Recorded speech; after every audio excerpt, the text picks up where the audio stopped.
మనమే కొట్టి సరి చేసుకుంటాం. దేవుడు అంతకన్నా ఎక్కువే కదా. నీ దగ్గర దోషము కనపడకపోతే ప్రపంచం వచ్చి నీ మీద పడిపోయినా ఆపుతాడు, కవర్ చేస్తాడు. లేదు అంటే అంతకన్నా ముందు ఆయనే కొడతాడు. ఏమర్థమైంది? పొట్టకెత్తమే సెట్ అయిపోండి.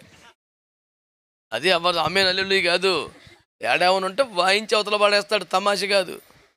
యేసు రక్తమే నేను యాకోబులో దోషమును కనుగొనలేదు కాబట్టి ప్రపంచ వ్యాపార బిలాము బాగా బ్యాచ్ 100 మంది వచ్చినప్పటికి ఏమవ్వదు, ఆయన ఉంటాడు సపోర్టు. మరి చూసినప్పుడల్లా తప్పే కనపడుతుంటే నీ మాటలో తేడా ఉంది, చూపులో తేడా ఉంది, ప్రేమలో తేడా ఉంది, క్రియల్లో తేడా ఉంది, బతుకుల్లో తేడా ఉంది, ప్రతిదీ తేడా ఉంది. నీ హృదయమే తప్పిపోయింది, ఘోర దుష్టత్వం ఉంది, కఠినత్వం ఉంది, తేడా ఉంది. ఏం తమాషా నిలబడతావు దేవుని ముందు? సగం తెలిసిన నాకే, కొంచెం గొప్ప అర్థమైన నాకే, సావులు కొట్టి చెవులు మూపించేదని పెద్ద ఒక్కొక్కరిని చూస్తుంటేని. మరి యేసుప్రభువుకి అంతా తెలుసు కదా ఎలా ఉంటుంది కూటం.